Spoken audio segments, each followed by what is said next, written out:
ಇನ್ನೊಂದು LBA. ನಾನು ಅದರ ಹಿನ್ನೆಲೆಯನ್ನು ಮಾತ್ರ ಹೇಳ್ತೀನಿ. ತುಂಬ ಡೀಪಾಗಿ ನಾನು ಆ ವಿಷಯಗಳನ್ನು ಟಚ್ ಮಾಡಲ್ಲ. ಅಂದರೆ ಅದಕ್ಕೆ ಟೈಮೂ ಇಲ್ಲ ಒಂದೇದು. ಮತ್ತು ಅದರ ಹಿನ್ನೆಲೆ ನಿಮ್ಗೆ ಗೊತ್ತಾದರೆ ನಿಮ್ಗೆ ಅದೇನು ಅಂತ ಅರ್ಥ ಆಗುತ್ತೆ ಅಂತ. ಸೊ ಒಂದನೇದು FLN, foundational literacy and numeracy. ಅದರ ಹಿನ್ನೆಲೆಯಲ್ಲಿ ನಾನು ಹೇಳ್ತೀನಿ ಏನಂದರೆ, ಈ ಬಾಣಂತಿಯರ ಸಾವು ಉಂಟಾಗುತ್ತೆ ರಾಜ್ಯ ಬೇರೆ ಬೇರೆ ಕಡೆ. ಪ್ರತಿ ಸಲ DC ಅಧ್ಯಕ್ಷತೆಯಲ್ಲಿ ಒಂದು ಸಭೆ ನಡೆಯುತ್ತೆ. DHO ಇರ್ತಾರೆ, DDP ಇರ್ತಾರೆ, ಬೇರೆ ಬೇರೆ ಶಿಕ್ಷಣಕ್ಕೆ ಅಥವಾ ಮಕ್ಕಳ ಆರೋಗ್ಯಕ್ಕೆ ಸಂಬಂಧಪಟ್ಟವ್ರು ಕೆಲವರೆಲ್ಲ ಇರ್ತಾರೆ. ಅಲ್ಲಿ ಪ್ರತಿ ಬಾಣಂತಿ ಸಾವು ಕೂಡ ಚರ್ಚೆ ಆಗುತ್ತೆ. ನಮ್ಮ ಜಿಲ್ಲೆಯಲ್ಲಿ ಲಾಸ್ಟ್ 3 ತಿಂಗಳಲ್ಲಿ ಎಷ್ಟು ಬಾಣಂತಿಯರು ಸತ್ತೋದ್ರು ಅಥವಾ ಮಗು ಹುಟ್ತಾ ಎಷ್ಟು ಮಗು ಸತ್ತೋಯ್ತು ಅಂತೇಳಿ ಒಂದು ಲೆಕ್ಕಾಚಾರ. ಪ್ರತಿ ಕೇಸನ್ನು ಅಲ್ಲಿ ಡಿಫೆಂಡ್ ಮಾಡ್ಕೋಬೇಕಾಗತ್ತೆ. ಆ ಡಾಕ್ಟ್ರು ಇಂಥ ಅನಿವಾರ್ಯ ಸ್ಥಿತಿ ಆಗಿದ್ದರಿಂದ ಈ ಥರ ಆಯಿತು ಅಂಥೇಳಿ. ನಾನು ಅಂಥ ಮೀಟಿಂಗಲ್ಲಿ ಕೂತಾಗ ಅಂದ್ಕೊಳ್ತಾ ಇದ್ದೆ, ನಮಗೂ ಒಂದು ಈ ಥರ ಏನಾರು ಆಗಬೇಕು. ನಮ್ಮ ಶಾಲೆಗೆ ಇಷ್ಟು ಮಕ್ಕಳು ಬರ್ತಾರಲ್ಲ, ಅವ್ರಿಗೆ ಯಾರಿಗೂ ಓದೋಕ್ಕೆ ಬರಲ್ಲ ಅಂದರೆ ಅದ್ರ ಬಗ್ಗೆ ಡಿಸ್ಕಷನ್ ಆಗಬೇಕು ಅಂತ. ಅದು FLN ಮೂಲಕ ಆಗ್ತಾ ಇದೆ. ಅಂದರೆ FLNಗೆ ಒಂದು ಡಿಸ್ಟ್ರಿಕ್ಟ್ ಟೀಮ್ ಇರುತ್ತೆ. FLN 2020ರಲ್ಲಿ ಬಂದಾಗ ಫಸ್ಟ್ ನಾನೇ ಸೀನಿಯರ್ ಲೆಕ್ಚರರ್ ಇದ್ದೆ, ನನಗೆ ಅದ್ರ ಜವಾಬ್ದಾರಿ ಕೊಟ್ಟಿದ್ದರು. ಆಗಿನ DC ಕೂರ್ಮಾರಾವ್ ಸರ್ ನೇತೃತ್ವದಲ್ಲಿ ನಾವು ಒಂದು ಮೀಟಿಂಗನ್ನು ಮಾಡಿದ್ವಿ. ಸೊ ಆ ಮೀಟಿಂಗಲ್ಲಿ ನಮ್ಮ ಶಾಲೆಗೆ ಬರುವ 10% ಮಕ್ಕಳಿಗೆ ಓದಕ್ಕೆ ಬರಲ್ಲ. ಇದು ನಮಗೆ ಗೊತ್ತಾಯಿತು. ಸೊ ಒಂದೊಂದು ಮಗುನೂ ಭಿನ್ನ. ಆ ಮಗುವಿಗೆ ಯಾಕೆ ಓದಕ್ಕೆ ಬರೋಕ್ಕೆ ಆಗ್ತಾ ಇಲ್ಲ, ಅದರಲ್ಲಿ ಆ ಮಗುವಿನ ಪಾತ್ರ ಎಷ್ಟು, ಶಿಕ್ಷಕರ ಪಾತ್ರ ಎಷ್ಟು, ಪೋಷಕರ ಪಾತ್ರ ಎಷ್ಟು, ನಮ್ಮ ಪರಿಸರದ ಪಾತ್ರ ಎಷ್ಟು, ಇದನ್ನು ನಾವು ಅರ್ಥ ಮಾಡಿಕೊಂಡ್ರೆ ಅವನು ಓದಕ್ಕಾದರೂ ಬರಲಿ ಅಂಥೇಳಿ. ಸೊ ಇದು ಮೂಲಭೂತವಾದಂಥ ಆಶಯ. So 10% is a big number. ಅಂದರೆ ನಮ್ಮ SLC ರಿಸಲ್ಟು ಅಷ್ಟೇ ಇದೆ 90%. 10% ಯಾರು ಫೇಲು ಅಂದರೆ ನಾನು ಕಣ್ಮುಚ್ಕೊಂಡು ಹೇಳ್ತೀನಿ, ಯಾರಿಗೆ ಓದೋಕ್ಕೆ ಬರಲ್ಲೋ ಅವ್ರು ಫೇಲ್ ಆಗಿದ್ದಾರೆ. ಅವನಿಗೆ ಓದೋಕ್ಕೆ ಬರ್ತಾ ಇದ್ದರೆ ಅವನು SLC ಪಾಸ್ ಆಗಿಬಿಡ್ತಾ ಇದೆ. SLC ಪರೀಕ್ಷೆ ಪಾಸ್ ಆಗೋದು ಅಷ್ಟು ಸುಲಭ. ಆದರೆ ಅವನಿಗೆ ಓದೋಕ್ಕೆ ಬರ್ತಾ ಇಲ್ಲ. ಸೊ ಇದು ಯಾರು, ಇದು ಯಾಕೆ, ಇದನ್ನು ನಾವು ಸ್ವಲ್ಪ ಅರ್ಥ ಮಾಡ್ಕೋಬೇಕು. ಆಗ ನಮಗೆ ಇದರ ಗಾಢತೆ ಅದು ಅರ್ಥ ಆಗುತ್ತೆ. ನಾನು ಬರೆಯೋದ್ರ ಬಗ್ಗೆನೂ ಹೇಳಿಲ್ಲ ಅಷ್ಟು. ಯಾಕೆ ಅಂದರೆ ಈಗ ಗೂಗಲ್ಲು ಅದು ಇದು ಬಂದ ಮೇಲೆ ನೀವು ಅಕಸ್ಮಾತ್ ಬರೆಯೋಕ್ಕೆ ಬರದೇ ಇದ್ದರೆ ಅದರಲ್ಲಿ ಆಡಿಯೋ ಓಪನ್ ಮಾಡಿನಾದರೂ ಹೇಳಿದರೆ ಗೂಗಲ್ಲೇ ನಿಮ್ಗೆ ಬರ್ಕೊಟ್ಬಿಡುತ್ತೆ. ಸೊ ಮಗುವಿಗೆ ಓದುವುದನ್ನಾದರೂ ಹೇಳ್ಕೊಡೋಣಪ್ಪ ಅನ್ನೋದು ನಮ್ಮ ಮೂಲಭೂತವಾಗಿ. ಮತ್ತು ಇದಕ್ಕೆ ಯಾವ ಪ್ರಾಯ ಒಳ್ಳೆಯದು ಓದೋದು ಹೇಳ್ಕೊಡೋಕ್ಕೆ? 2ನೇ ಕ್ಲಾಸ್. ನಾವು ಆಯ್ಕೆ ಮಾಡಿಕೊಂಡಿರೋದು 2ನೇ ಕ್ಲಾಸ್ ಮುಗಿಸುವ ಪ್ರತಿ ಮಗುವಿಗೂ ಓದುವಂತೆ ಮಾಡುತ್ತೇವೆ ಅನ್ನುವಂತಹ ಒಂದು ಏನದು ನಿರ್ಧಾರನ ಪ್ರತಿಜ್ಞೆ ಅಂತ ಹೇಳ್ಬೋದಾ ಅಂತ. ಸೊ ಅದು NEP ಮಾಡಿದ್ದು 2020ರ NEPನಲ್ಲಿ 2026ರ ವೇಳೆಗೆ 2ನೇ ತರಗತಿಯನ್ನು ಮುಗಿಸುವ ಪ್ರತಿಯೊಂದು ಮಗುವು ಓದುವಂತೆ, ಬರೆಯುವಂತೆ, ಸರಳ ಲೆಕ್ಕಾಚಾರಗಳನ್ನು ಮಾಡುವಂತೆ ಮಾಡುತ್ತೇವೆ ಅಂತೇಳಿ ಮಾಡಿ. ಇದು ಒಂದು ಮಿಷನ್ ಮೋಡಲ್ ಆಗಬೇಕು, ಅಭಿಯಾನದ ರೂಪದಲ್ಲಿ ಆಗಬೇಕು. ನಮ್ಗೆ ಅಭಿಯಾನ ಅಂದ್ಕೂಡಲೇ ನೆನಪಾಗೋದು ಸ್ವಚ್ಛ ಭಾರತ್ ಅಭಿಯಾನ. ಸ್ವಚ್ಛ ಭಾರತ್ ಅಭಿಯಾನ ಬರೋಕ್ಕಿಂತ ಮುಂಚೆ ನಾವೆಲ್ಲಂದ್ರಲ್ಲಿ ಕಸ ಬಿಸಾಕ್ತಾ ಇದ್ವಿ. ಈಗೊಂದು ಲಾರಿ ಬರುತ್ತೆ, ಅದರಲ್ಲೊಂದು ಹಾಡಿರುತ್ತೆ, ಎಲ್ಲರೂ ಅದರಲ್ಲಿ ಹಸಿ ಕಸ ಬೇರೆ ಅಂತೆ, ಒಣ ಕಸ ಬೇರೆ ಅಂತೆ, ಹೇಗೆಲ್ಲ ಮಾಡ್ತಾರೆ. ಅದಕ್ಕೊಂದಿಷ್ಟು ಜನ ಯೂನಿಫಾರ್ಮ್ ಹಾಕ್ಕೊಂಡು ಕೆಲಸ ಮಾಡ್ತಾರೆ. ಸೊ ಕಸದ ನಿರ್ವಹಣೆಯಲ್ಲೇ ಒಂದು ಅಭಿಯಾನದಲ್ಲಿ ಎಷ್ಟು ಜನ ಸೇರಿಕೊಂಡ್ರು ಅಂಥೇಳಿ. ಸೊ ಈ FLN ಅಭಿಯಾನದಲ್ಲಿ ಯಾರೆಲ್ಲ ಸೇರ್ಕೋಬೇಕು ಅಂತ ಹೇಳಿದರೆ, ಮೊದಲನೇದಾಗಿ ಶಿಕ್ಷಕರು, ಅದು ಅವ್ರ ಜವಾಬ್ದಾರಿ, ಹಾಗಾಗಿ ಅವ್ರು ಇರಬೇಕಾಗತ್ತೆ. ಆದರೆ ಬರೀ ಮಕ್ಕಳು ಶಿಕ್ಷಕರು ಎರಡೇ ಸೇರಿದರೆ ಇದಾಗಲ್ಲ ಅಂತ ಈ ಅಭಿಯಾನ ಮಾಡೋರಿಗೂ ಗೊತ್ತಿದೆ. ಅವರು ಇದರಲ್ಲಿ ಸಮುದಾಯದ ಪಾಲ್ಗೊಳ್ಳುವಿಕೆಯನ್ನು ಉತ್ತೇಜಿಸಬೇಕು ಅಂತಲೂ ಹೇಳಿದ್ದಾರೆ. ಸೊ ಸಮುದಾಯ SDMC ಅವ್ರು ಮಾಡ್ಬೋದು, ಆಮೇಲೆ ಗ್ರಾಮ ಪಂಚಾಯಿತಿಯವ್ರು ಮಾಡ್ಬೋದು, ಪೋಷಕರು ಮನೆಗಳಲ್ಲೂ ಈ ಕೆಲಸವನ್ನು ಮಾಡ್ಬೋದು. ಇದೆಲ್ಲರ ತೊಡಗಿಸಿಕೊಳ್ಳುವಿಕೆಯಿಂದ ಇದಾಗಬೇಕು ಅಂಥೇಳಿ. ಸೊ ಈ 10% ಮಕ್ಕಳು ಕಲಿತಾ ಇಲ್ಲ ಅನ್ನುವಾಗ ಅವರ ತಪ್ಪು ಎಷ್ಟು, ಬೇರೆಯವರ ಪಾತ್ರ ಎಷ್ಟು, ಇದನ್ನು ನಾವು ಅರ್ಥ ಮಾಡ್ಕೋಬೇಕು. ಯಾಕಂದ್ರೆ ಒಬ್ಬ ಓದ್ತಾ ಇಲ್ಲ, ಬರಿತಾ ಇಲ್ಲ ಅಂದರೆ ಫಸ್ಟ್ ನಾವು ಏನು ಮರೆಯ ನಿಂಗೆ ಅಷ್ಟು ಗೊತ್ತಾಗಲ್ವಾ ಅಂತಾನೆ ಅವನಿಗೆ ಬೈತೀವಿ. ಅಥವಾ ಅವನು ಓದ್ತಾ ಇಲ್ಲ ಅಂದರೆ ಅವನು ಸೋಮಾರಿ ಅಂತೇಳಿ ಅವನನ್ನು ಕೆಟಗರೈಸ್ ಮಾಡ್ತೀವಿ. ಆದರೆ ನಮ್ಮ ಮೆದುಳು ನಮ್ಮ ಕಲಿಕೆಯ ಬೇರೆ ಬೇರೆ ವಿಧಗಳನ್ನು ಸ್ವಲ್ಪ ಯೋಚನೆ ಮಾಡಿದರೆ, ಕೆಲವು ನ್ಯೂರಾನ್ಗಳು ಒಟ್ಟಾಗಿ ಒಂದು ಬಂಧ ಏರ್ಪಡಬೇಕು. ಆ ಬಂಧ ಏರ್ಪಡುವುದು, ಈಗ ಅಕ್ಷರ ನೋಡಿದಾಗ ಅಂತ ಅವನಿಗೆ ಓದಕ್ಕೆ ಬರಬೇಕು ಅಂದರೆ ಆ ಲಿಂಕ್ ಫಾರ್ಮೇಷನ್ ಆಗಬೇಕು. ಆ ಲಿಂಕ್ ಫಾರ್ಮೇಷನ್ ಸಹಜವಾಗಿ ಎಲ್ರಿಗೂ ಆಗುತ್ತೆ, ಕೆಲವರಿಗೆ ಅಲ್ಲಿ ಕೆಲವು ಕೊರತೆಗಳಿರ್ತವೆ. ಸೊ ಅಂಥ ಕೊರತೆ ಏನು, ಆ ಥರದ ಕೊರತೆ ಇದ್ದರೆ ಅದನ್ನು ಫಾರ್ಮ್ ಮಾಡೋದಕ್ಕೆ ಯಾವ ಬಗೆಯ ಚಟುವಟಿಕೆಗಳನ್ನು ಕೊಡಬೇಕು, ಇದನ್ನು ನಾವು ಅರ್ಥ ಮಾಡ್ಕೋಬೇಕು. ಸೊ ಇಲ್ಲಿ ವಿಫಲವಾಗಿಬಿಟ್ರೆ ಅದನ್ನೇ ನಾವು ಕಲಿಕಾ ನ್ಯೂನ್ಯತೆ ಅಂತೀವಿ. ಅದಕ್ಕೆ ಪ್ರಮುಖವಾಗಿ 2-3 ಹೆಸರುಗಳು ಇದಾವೆ. ಡಿಸ್ಲೆಕ್ಸಿಯಾ, ಡಿಸ್ಗ್ರಾಫಿಯಾ, ಡಿಸ್ಕ್ಯಾಲ್ಕುಲಿಯಾ, ಈ ಥರದ ಪದಗಳು. ಅಂದರೆ ಡಿಸ್ಗ್ರಾಫಿಯಾ ಅಂತ ಹೇಳಿದರೆ ಬರೆಯೋದಕ್ಕೆ, ಡಿಸ್ಲೆಕ್ಸಿಯಾ ಅಂದರೆ ಓದೋದಕ್ಕೆ. ಇಂಗ್ಲೀಷಲ್ಲಿ ತುಂಬ ಕೆಲಸ ಆಗಿದೆ. ಎಮ್ ಅಂತ ಸ್ಮಾಲ್ ಲೆಟ್ರಲ್ಲಿ ಬರೆಯೋಕ್ಕೆ ಹೋದರೆ ಎನ್ ಬರೀತಾನೆ, ಡಿ ಅಂತ ಬರೆಯೋಕ್ಕೆ ಹೋದರೆ ಬಿ ಅಂತ ಬರೀತಾನೆ ಸ್ಮಾಲ್ ಲೆಟ್ರಲ್ಲಿ. ಅದು ಎಡ ಬಲ ಕನ್ಫ್ಯೂಷನ್ ಆಗುವಂಥದ್ದು, ಈ ಥರದ್ದೆಲ್ಲ. ಬಟ್ ಕನ್ನಡದಲ್ಲೂ ಆ ಥರ ಆಗುತ್ತಾ? ಆ ಡಿಸ್ಲೆಕ್ಸಿಯಾದ ಕನ್ನಡದ ಸಮಸ್ಯೆಗಳು ಯಾವುದು, ಯಾರ್ಯಾರು ನೋಡಿದ್ದೀರಾ? ಈಗ ಮಣಿಪಾಲದ KMC ಅವರು ಅದರ ಮೇಲೆ ಒಂದು ರಿಸರ್ಚನ್ನು ಮಾಡ್ತಾ ಇದ್ದಾರೆ. ಅಂದರೆ ಕನ್ನಡದಲ್ಲಿ ಡಿಸ್ಲೆಕ್ಸಿಯಾನ ನಾವು ಡಿಫೈನ್ ಮಾಡಿದ್ದಾರೆ. ಇಂಗ್ಲೀಷಲ್ಲಿ ತುಂಬ ಸುಲಭವಾಗಿ ಹೇಳ್ಬಿಡ್ತಾರಲ್ಲ, ಎಮ್ ಅನ್ನು ಎನ್ ಅಂತ ಮಾಡ್ತಾರೆ, ಎನ್ ಅನ್ನು ಎಮ್ ಅಂತ ಓದ್ಕೊಳ್ತಾರೆ, ಡಿ ಅನ್ನು ಬಿ ಓದ್ಕೊಳ್ತಾರೆ, ಬಿ ಅನ್ನು ಡಿ ಓದ್ಕೊಳ್ತಾರೆ, ಈ ಥರದ್ದು. ಅಥವಾ ಕೆಲವರು ಉಲ್ಟಾ ಎಮ್ ಅನ್ನು ಡಬ್ಲ್ಯೂ ಮಾಡೋದು, ಡಬ್ಲ್ಯೂ ಅನ್ನು ಎಮ್ ಮಾಡಿಬಿಡೋದು. ಸೊ ಇದು ಅವರ ಆ ಬಾಂಡಿಂಗ್, ಆ ನ್ಯೂರಾನ್ಗಳ ಬಾಂಡ್ ಏನಾಗಬೇಕಿತ್ತೋ ಆ ಬಾಂಡ್ ಡೆವಲಪ್ ಆಗದೆ ಆ ಮಗು ಕಷ್ಟಪಡುವುದನ್ನು ಡಿಸ್ಲೆಕ್ಸಿಯಾ ಅಂತ ಹೇಳ್ತಾರೆ. ಸೊ ಈ ಬಾಂಡ್ ಡೆವಲಪ್ ಆಗಬೇಕಾದ್ರೆ ಅದಕ್ಕೆ ಯಾವ ಬಗೆಯ ಚಟುವಟಿಕೆಗಳಾಗಬೇಕು, ಇದನ್ನು ನಾವು ಅರ್ಥ ಮಾಡ್ಕೋಬೇಕು ಅಂತ. ಸೊ ನಾನು FLN ನೋಡಲ್ ಅಧಿಕಾರಿ ಆದಾಗ ಸೀತಾ ಲಕ್ಷ್ಮಿ ಅಂಥೇಳಿ ಅವರು ಬೆಂಗಳೂರಲ್ಲಿದ್ದಾರೆ. ಅವರು ಈ ಥರದ ಮಕ್ಕಳನ್ನೇ, ಯಾರು ಕಲಿಕಾ ನ್ಯೂನ್ಯತೆ ಹೊಂದಿದ್ದಾರೆ ಅಂಥ ಮಕ್ಕಳನ್ನು ಗುರುತಿಸುವುದು ಮತ್ತು ಅವರಿಗೆ ಬೆಂಬಲ ವ್ಯವಸ್ಥೆಯನ್ನು ಕೊಡುವಂಥ ಕೆಲಸ ಮಾಡ್ತಾರೆ. ಸೊ ನಮ್ಮಲ್ಲಿ ಸೋನಿಯಾ ಕ್ಲಿನಿಕ್ನ ಗೌರಿ ಮೇಡಮ್ ಕೂಡ, ನಾನು ಬೇಸಿಕಲಿ ಒಂದು ಶಿಶು ತಜ್ಞ ಆಗಿರೋದ್ರಿಂದ ಎಷ್ಟು ಬೇಗ ನಾವಿಂಥ ಮಕ್ಕಳನ್ನು ಗುರುತಿಸ್ತೀವಿ ಮತ್ತು ಮೈನ್ ಸ್ಟ್ರೀಮ್ ಮಾಡ್ತೀವಿ ಅದು ಇಂಪಾರ್ಟೆಂಟ್. 9-10ನೇ ಕ್ಲಾಸಲ್ಲಿ ಇದು ಮಾಡೋದಕ್ಕಾಗಲ್ಲ.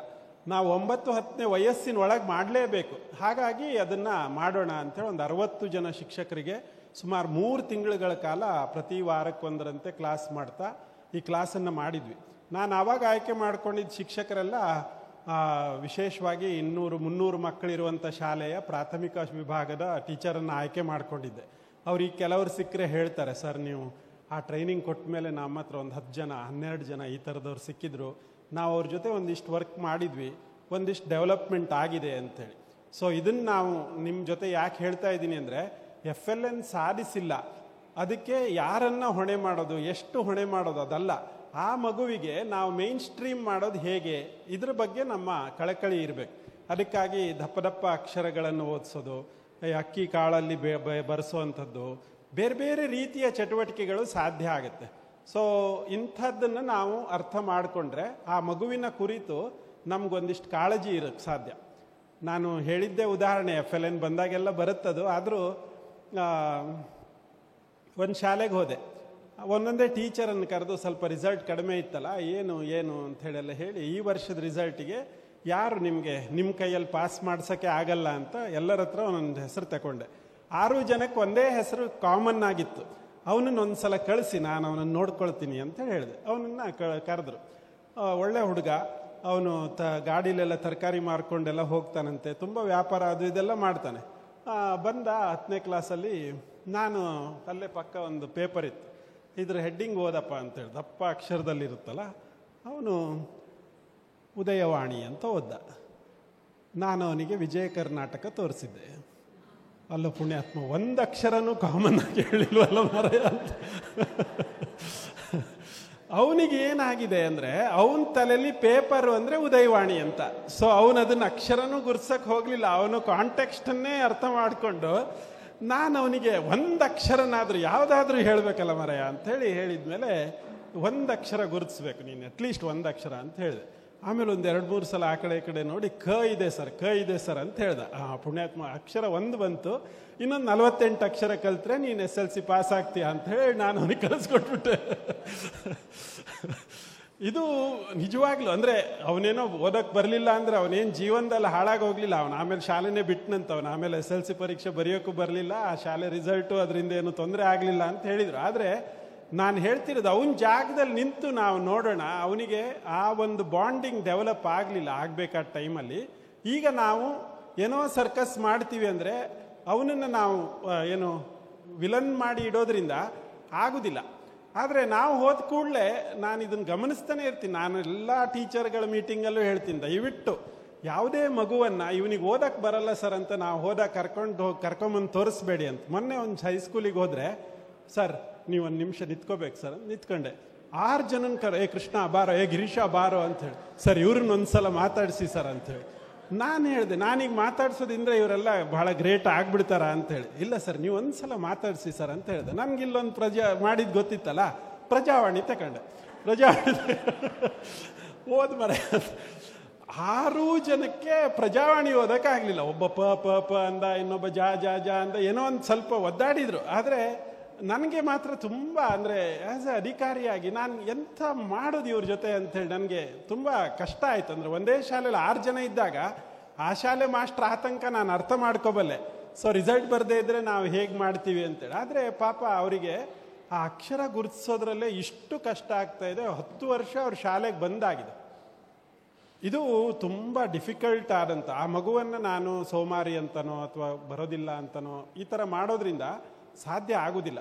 ನಾನಲ್ಲಿ ಬಾಣಂತಿಯರ ಸಾವಾದಾಗ ಡಾಕ್ಟ್ರು ಅವ್ರು ಏನೇನೋ ಎಲ್ಲ ಪ್ರಯತ್ನ ಮಾಡಿರ್ತಾರೆ. ನಿಜವಾಗ್ಲೂ ರಕ್ತಸ್ರಾವ ನಿಲ್ತಾ ಇಲ್ಲ ಸರ್, ನಮ್ಗೆ ಗೊತ್ತಿರೋಂಥ ಇಂಥ ಆ್ಯಂಟಿಬಯೋಟಿಕ್ ಕೊಟ್ವಿ, ಅದು ಕೊಟ್ವಿ, ಆಮೇಲೂ ನಾವು ಡಿಸ್ಟ್ರಿಕ್ಟ್ ಆಸ್ಪತ್ರೆಗೆ ಕಳಿಸಿದ್ವಿ, ಏನೇನೋ ಕಾರಣಗಳಿರ್ತವೆ.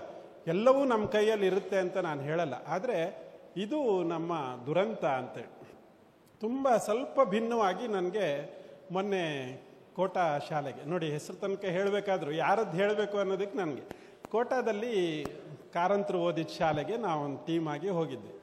ಆವತ್ತು ಸ್ವಾತಂತ್ರ್ಯ ದಿನಾಚರಣೆ ಹಿಂದಿನ ದಿನ ತಯಾರಿಗಳು, ಅದಕ್ಕೆ ಸ್ಪರ್ಧೆ ಎಲ್ಲ ನಡೀತಾ ಇತ್ತು. ನನಗೆ ಇದ್ದಿದ್ದೇ 5 ನಿಮಿಷ. ನಾನು ನಿಮ್ಗೆ ಎಷ್ಟು ಜನ ಪ್ರಧಾನಮಂತ್ರಿಗಳ ಹೆಸರು ಹೇಳಕ್ಕೆ ಬರುತ್ತೆ ಅಂತ ಹೇಳಿದೆ. ಒಬ್ಬ ನರೇಂದ್ರ ಮೋದಿ ಅಂದ, ಒಬ್ಬ ಜವಾಹರ್ಲಾಲ್ ನೆಹರು ಅಂದ, ಮತ್ತೆಲ್ಲರೂ ಒಬ್ರು ಮುಖ ಒಬ್ರು 7ನೇ ಕ್ಲಾಸ್ ಮಕ್ಕಳು, ಪಾಪ ಎಷ್ಟು ತುಂಬ ಇಲ್ಲ, ಇನ್ಯಾರೋ ಇಂದಿರಾ ಗಾಂಧಿ ಅಂತ. Very good. ಈಗ ನನಗೆ ಯಾರಾದರೂ ಒಬ್ಬರು ಎಷ್ಟು ಜನ ಪ್ರಧಾನಮಂತ್ರಿ ಇದ್ದಾರೆ ಅವ್ರ ಹೆಸರೆಲ್ಲ ಹೇಳಬೇಕು, ಏನು ಮಾಡ್ತೀರಾ ಅಂತ ಕೇಳಿದೆ. ಒಬ್ಬ ಸರ್ ಮೊಬೈಲು ಅಂತಂದ. ಹಾಂ ಬಾರಪ್ಪ ಮೊಬೈಲು ಅಂಥೇಳಿ ಅವನ ಕೈಲಿ ಮೊಬೈಲ್ ಕೊಟ್ಟೆ. ಮೊಬೈಲ್ ಕೊಟ್ಟ ಮೇಲೆ ಅವನು ಗೂಗಲನ್ನು ಒತ್ತಿದ ಮೇಲೆ ಅವನಿಗೆ ಇಂಗ್ಲೀಷ್ ಒತ್ತಕ್ಕೆ ಬರಲ್ಲ. ಈಗ ಗೂಗಲಲ್ಲಿ ಏನು ಮಾಡ್ದ, ಅಲ್ಲಿ ಕೆಳಗಡೆ ಹೋಗಿ ಅದನ್ನು ಕನ್ನಡಕ್ಕೆ ಮಾಡ್ದ. ಆಮೇಲೂ ಅವನಿಗೆ ಅಕ್ಷರ ಒತ್ತಕ್ಕೆ ಬರಲ್ಲ. ಅದರಲ್ಲಿ ಸ್ಕ್ರೀನ್ ತಗೊಂಡ, ಅದರಲ್ಲಿ ನ ಮಂತ್ರಿ ಅಂತ ಒಂದೇನೋ ಬರ್ದ, ಅದೇನೋ ಬಂತಲ್ಲ ಒತ್ತಿದ, ಅದರಲ್ಲಿ ಇಷ್ಟು ಬಂದ್ಬಿಡ್ತು. 14 ಓದಿ ಹೇಳ್ಬಿಟ್ಟ. ನಾನು ಅನ್ಕೊಂಡೆ ಪುಣ್ಯಾತ. ಅಂದರೆ ಇವತ್ತು information can be taken from any source. ಗೂಗಲಲ್ಲಿ ನಾವು ಮಾತಾಡೋಕ್ಕೆ ಹೇಳಿ ಅವನಿಗೆ ಪಾಪ ಅದು ಗೊತ್ತಿರಲಿಲ್ಲ ಅನಿಸುತ್ತೆ. ನೆಕ್ಸ್ಟ್ ಅದು ಹೇಳ್ಕೊಟ್ರೆ ಅವನು ಪ್ರಧಾನಮಂತ್ರಿಗಳ ಪಟ್ಟಿ ಕೊಡು ಅಂತೇಳಿ ಓದ್ಬಿಟ್ರೆ ಸಾಕು, ಅದನ್ನು ಒತ್ತಿ ಅದು ಅಲ್ಲಿ ಸಿಗುತ್ತೆ. ಸೊ ಇನ್ಫಾರ್ಮೇಷನ್ ಇವತ್ತಿನ ಮಕ್ಕಳಿಗೆ ತುಂಬ ಅಗತ್ಯ ಇಲ್ಲ. ಆ ಇನ್ಫಾರ್ಮೇಷನನ್ನು ಗ್ಯಾದರ್ ಮಾಡುವ ಕ್ರಮಗಳು ಸಾಕಷ್ಟು ಅವರಿಗೆ ಸ್ನೇಹಿಯಾಗಿ ಬಂದಿದ್ದಾವೆ. ಹಾಗಾಗಿ ನನ್ನ ತರಗತಿಯ ಎಲ್ಲ ಮಕ್ಕಳು ಓದೋಕ್ಕೆ ಕಲಿತಾರೆ ಅಂತ ಹೇಳಿದರೆ ಆ ಶಿಕ್ಷಕ ತುಂಬ ನೆಮ್ಮದಿಯಿಂದ ಇರಬಹುದು ಅಂಥೇಳಿ ನಾನು ಭಾವಿಸ್ತೇನೆ. ಅದಕ್ಕಾಗಿ ಕಲಿಕೆಗೆ ಪೂರಕವಾಗಿ ನಾವೇನು ಮಾಡಬೇಕು, ಅವ್ರು ಓದುವ ಹಾಗೆ ಮಾಡೋದಕ್ಕೆ ಒಂದು ಆಕರ್ಷಣೆ ಹೇಗೆ ಡೆವಲಪ್ ಮಾಡಬೇಕು, ಇದನ್ನು ನಾವೊಂದು ಸವಾಲಾಗಿ ಸ್ವೀಕರಿಸೋಣ. ನನಗೆ ವಾಚಕಗಳು, ನಲಿಕಲಿ ಕ್ಲಾಸ್ ರೂಮಿಗೆ ನೀವು ಯಾವ ಕ್ಲಾಸಿಗಾದರೂ ಹೋಗಿ ಅಲ್ಲೊಂದಿಷ್ಟು ವಾಚಕಗಳಿದ್ದಾವೆ. ಒತ್ತಕ್ಷರ ಇಲ್ಲದೆ ಇರೋ ಪದಗಳಿದ್ದಾವೆ. ಆಮೇಲೆ ಒಂದೇ ಬಗೆಯ ರೈಮ್ ಇರುವಂಥ ರೈಮಿಂಗ್ ಪದಗಳಿರುವಂಥ ವಾಚಕಗಳಿದ್ದಾವೆ. ಅಂಥದ್ದು ಒಂದು 10 ನಮ್ಮ ಹತ್ರ ಸ್ಟಾಕ್ ಇರಲಿ. ಈ ಥರದ ಮಗು ಇದೆ, ಅವನಿಗೆ ಒಂದು ಅಕ್ಷರ ಕಲಿತ ದಿನನೇ ಒಂದು ವಾಚಕ ಕೊಟ್ಟು ಇದನ್ನೊಂದು ಸಲ ಓದು, ಇದರಲ್ಲಿ ಒತ್ತಕ್ಷರ ಇಲ್ಲ, ಕೊಂಬು ದೀರ್ಘ ಅವೆಲ್ಲ ಇಲ್ಲ, ಇಂಥದ್ದನ್ನು ಒಂದು ಸ್ವಲ್ಪ ಓದೋಕ್ಕೆ ಶುರು ಮಾಡು. ಇದನ್ನು ನಾವು ಹೇಳೋಕ್ಕೆ ಹೋದರೆ ಅವನು ನಿಧಾನಕ್ಕೆ ಓದೋದಕ್ಕೆ ಶುರು ಮಾಡ್ತಾನೆ. ಕಾಪು ಶಾಲೆಗೆ ಹೋಗಿದ್ದೆ ಅವತ್ತು, ಏನೋ ಎಲ್ಲ ಲೈಬ್ರರಿ ಡೇ, ಅವತ್ತು ಲೈಬ್ರರಿ ಎಲ್ಲ ಯೂಸ್ ಮಾಡ್ತಿದ್ದಾರಾ ಅಂತೇಳಿ ನೋಡೋಕ್ಕೆ ಹೋಗಿದ್ದೆ. 3ನೇ ಕ್ಲಾಸಿಗೆ ಹೋದೆ ಹರಾರ ಅಂತ. ಅಲ್ಲಿ ಹೋದಾಗ ಎಷ್ಟೆಲ್ಲ ಪುಸ್ತಕ ಓದಿದ್ದೀರಾ, ಯಾರು ಪುಸ್ತಕ ಕೈ ಮಾಡಿ ಹೋಗಲಿ, ವಾಚಕ ಓದ್ತೀರಾ ಅಂತ ಹೇಳಿದಾಗ ಒಬ್ಬ ವಾಚಕ ಓದ್ತೀನಿ ಅಂತ ಹೇಳ್ದ. ಅವತ್ತು ಒಂದು ವಾಚಕ ಅವನಿಗೆ ತೆಗೆದು 3ನೇ ಕ್ಲಾಸ್ ಹುಡುಗ ಕೊಟ್ಟೆ. ಅವನು ಬಹಳ ಕಷ್ಟಪಡ್ತಾ ಇದ್ದ ಒಂದೊಂದು ಅಕ್ಷರ ಗುರ್ಸೋದಕ್ಕೂ. ಆಮೇಲೆ ಗ ಗ ಗ ಜ ಗ ಜ, ಆಮೇಲೆ ಸ್ನಾನ ಮಾಡೋಕ್ಕೇನೋ ಒಂದು ಜಳಕ ಜಳಕ ಈ ಥರ ಎಲ್ಲ ಓದ್ದ. ಏನು ಮರೆ ಹಂಗಂದ್ರೆ ಅಂತ ಹೇಳಿದೆ. ಈಗ ಅಕ್ಷರ ಗುರ್ಸೋಕ್ಕಾಗಿದೆ ಅವನಿಗೆ. ಈಗ ಅಕ್ಷರಗಳು ಒಂದು ಪದವಾಗಿ ಅವನ ತಲೆಗೆ ಹೋಗ್ಬೇಕಲ್ಲ, ಏನು ಏನು ಅಂತ ಹೇಳಿದೆ. ಅವನು ಆ ಕಡೆ ಈ ಕಡೆ ಚಿತ್ರ ನೋಡಪ್ಪ ಅಂತ ಹೇಳಿದೆ. ಆನೆ ಸರ್ ಅಂತ ಹೇಳಿದೆ. ಆನೆ ಗಜ, ಹಾಂ ಗೊತ್ತಾಯ್ತು. ಆಮೇಲೆ ಅಲ್ಲಿ ಇಷ್ಟು ಒಂದು ಮಂಗ ಒಂದು ಟವೆಲ್ ಕೊಡ್ತಾ ಇದೆ ಅದಕ್ಕೆ, ಆನೆಗೆ ಒಂದು ಮಂಗ ಒಂದು ಟವೆಲ್ ಕೊಡ್ತಾ ಇದೆ. ಇನ್ನೊಬ್ಬ ಯಾರೋ ಬಂದು ಜಳಕ ಕಣ ಜಳಕ ಅಂತ ಹೇಳ್ದ. ಅವರಿಗೆ ತಕ್ಷಣ ಇದು ಆನೆಯ ಸ್ನಾನ ಅಂಥೇಳಿ ಗೊತ್ತಾಯ್ತು. ಅಂದರೆ ಬರೀ ಅಕ್ಷರ ಗುರುತಿಸೋಕ್ಕಾದರೂ ಕೂಡ ಅದು ಒಂದು ತಲೆನಲ್ಲಿ ಒಂದು ಪದವಾಗಿ, ಒಂದು ಕಥೆಯಾಗಿ, ಒಂದು ವಾಕ್ಯವಾಗಿ ಅದು ರೂಪುಗೊಳ್ಳೋದಕ್ಕೂ ಒಂದಿಷ್ಟು ಸಹಾಯ ಬೇಕಾಗತ್ತೆ. ಇದನ್ನು ನಾವು ಶಿಕ್ಷಕರಾಗಿ ಅರ್ಥ ಮಾಡಿಕೊಂಡ್ರೆ ಅವನಿಗೆ ಯಾಕೆ ಕಷ್ಟ ಆಗ್ತಾ ಇದೆ, ಅವನಿಗೆ ನಾನು ಯಾವ ರೀತಿ ಸಪೋರ್ಟ್ ಮಾಡಬಹುದು ಅಂಥೇಳಿ ಗೊತ್ತಾಗುತ್ತೆ. ಅದನ್ನು ನಾವು ತುಂಬ ಮೂಲಭೂತವಾಗಿ ಮಾಡಬೇಕು. ಅದನ್ನು ನಾವು 8ನೇ ಕ್ಲಾಸಲ್ಲಿ ಬಂದಿದ್ದಾರೆ, ಓದಕ್ಕೆ ಬರಲ್ಲ ಅಂತಂದರೆ ಅವ್ರ ಜೊತೆ ಈ ಥರದ ಹಲವಾರು ಏನು ವಾಚಕಗಳಿರ್ಬೋದು, ಇಂಥದ್ದನ್ನು ಕೊಟ್ಬಿಟ್ಟು ಅವರಿಗೊಂದು ಸ್ವಲ್ಪ ಮಾತನಾಡೋದಕ್ಕೆ, ಒಂದು ಸಣ್ಣ ಆತ್ಮವಿಶ್ವಾಸವನ್ನು ತುಂಬಿಸ್ಕೊಳ್ಳೋದಕ್ಕೆ ಅವರಿಗೆ ಪೂರಕವಾಗಿ ಏನನ್ನು ಮಾಡಬಹುದು ಅನ್ನೋದನ್ನು ದಯವಿಟ್ಟು ಯೋಚಿಸಬೇಕು.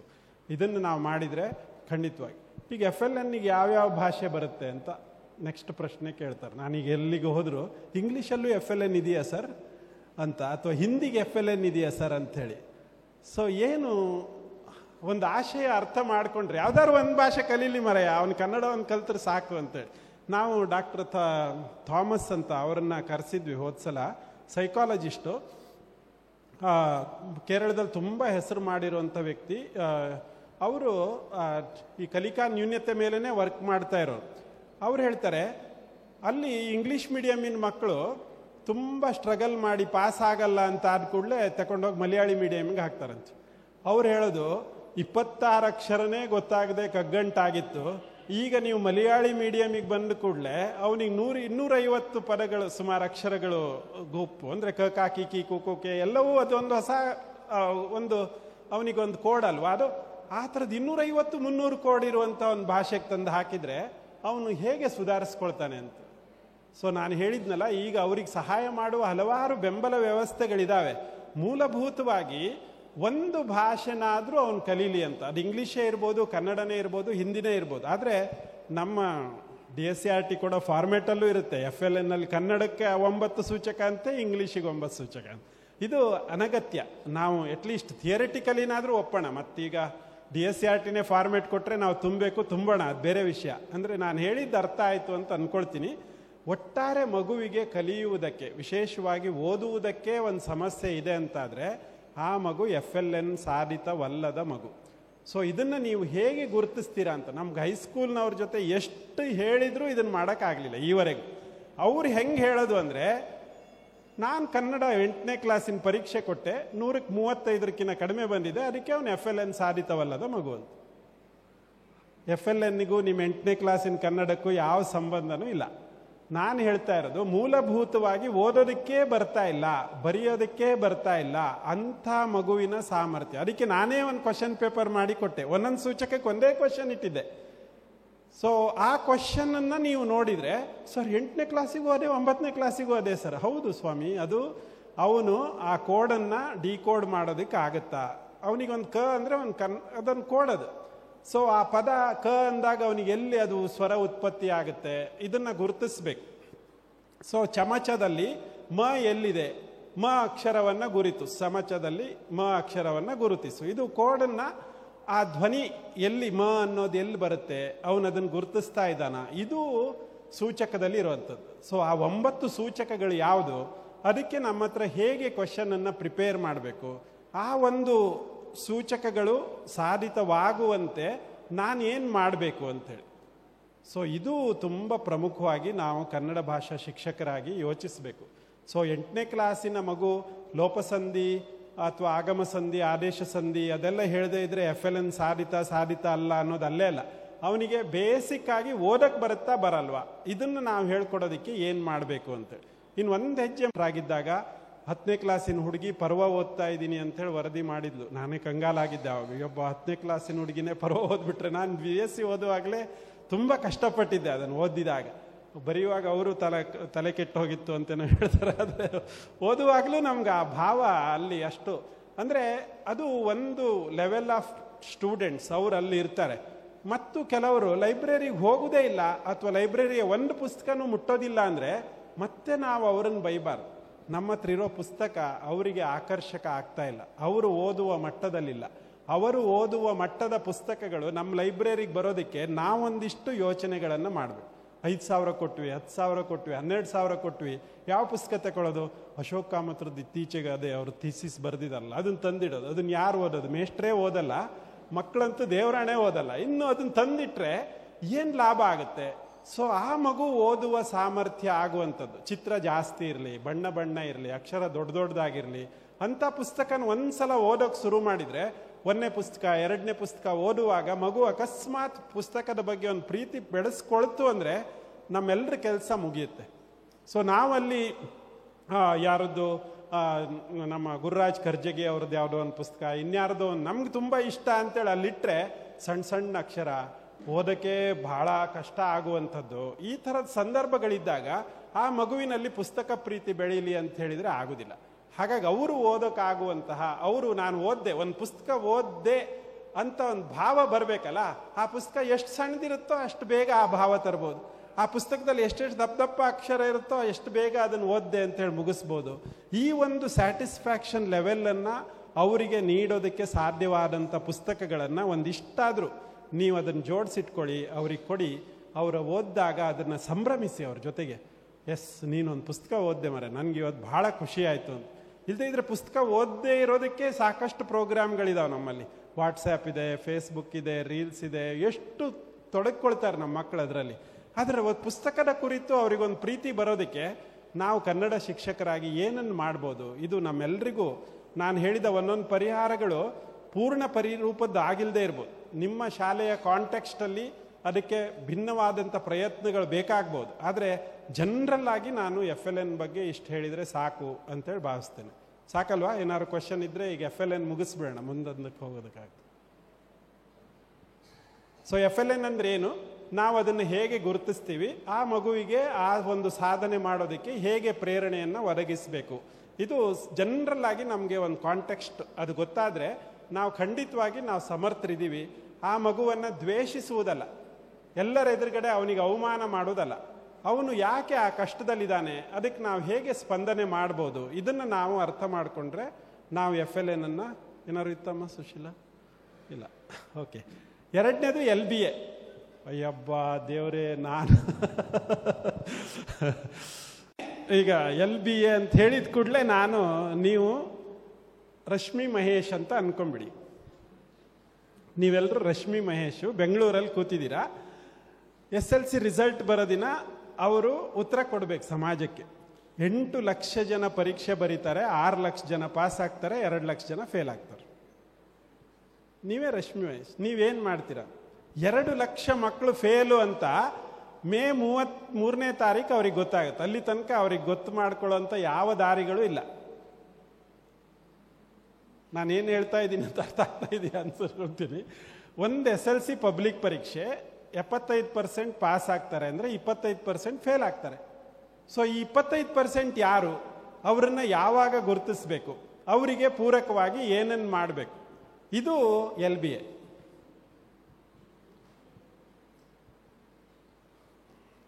ನಾವು ಉಡುಪಿಯವರ ಸ್ಕ್ಯಾನರ್ ಒಳಗೆ ಬರಲ್ಲ ಫಸ್ಟ್ ಆಫ್ ಆಲ್.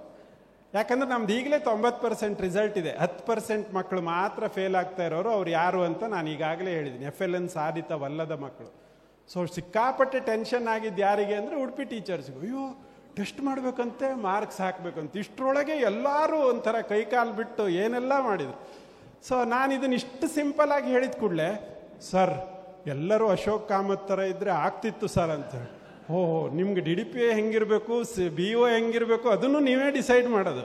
ಅದನ್ನು ಕೂಡ ಅಂದರೆ ಇಟ್ ಈಸ್ ನಾಟ್, ಅಂದರೆ ಬಂದವರು ಏನನ್ನ ಕೇಳ್ತಾರೆ ಅದನ್ನು ಸರಿ ಮಾಡಿಸೋದಕ್ಕೆ, ಬಂದವರು ಏನು ಕೇಳಬೇಕು ಅನ್ನೋದನ್ನು ಡಿಸೈಡ್ ಮಾಡೋದಕ್ಕೆ ನಾವಲ್ಲ.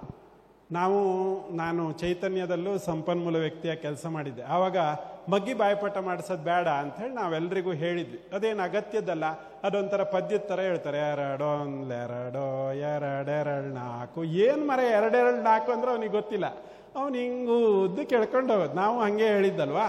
ಸೊ ಬೇಡ, ಮಗ್ಗಿ ಅಂತ ಇಂಪಾರ್ಟೆಂಟ್ ಅಲ್ಲ ಅಂತ. ನಾನು ಆದ ಮಾರನೇ ದಿನವೇ ಒಬ್ಬರು ವೆಂಕಟೇಶಯ್ಯ ಅಂತ ಡೈರೆಕ್ಟ್ರು, ಅವ್ರು ಬರ್ತಾರೆ, ಹೋಗಿ ಕರ್ಕೊಂಬ ಏರ್ಪೋರ್ಟಿಂದ ಅಂತೇಳಿ ನಂಗೆ DDPA ಹೇಳಿದರು. ಅವ್ರನ್ನ ಕಾರಲ್ಲಿ ಕರ್ಕೊಂಬಂದೆ, ಯಾವುದೋ ಒಂದು ಶಾಲೆ ಹೋಗೋಣ ಅಂದರು. ಹೋದ ಕೂಡಲೇ 20 ಮಗ್ಗಿ ಉಲ್ಟಾ ಹೇಳು ಅಂತ.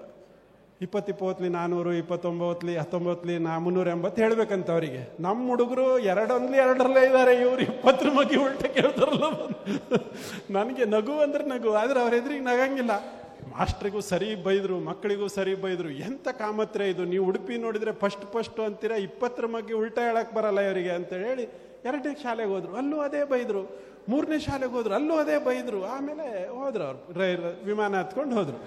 ನಾನು ಎಂತದಪ್ಪ ಇದು ಅಂತೇಳಿ, ಅಂದ್ರೆ ಒಂದು ಡೈರೆಕ್ಟರ್ ಏನ್ ಕೇಳಬೇಕು ಅಂತ ಒಂದು ಇವಾಗೂ ಇದಿರಲ್ಲ.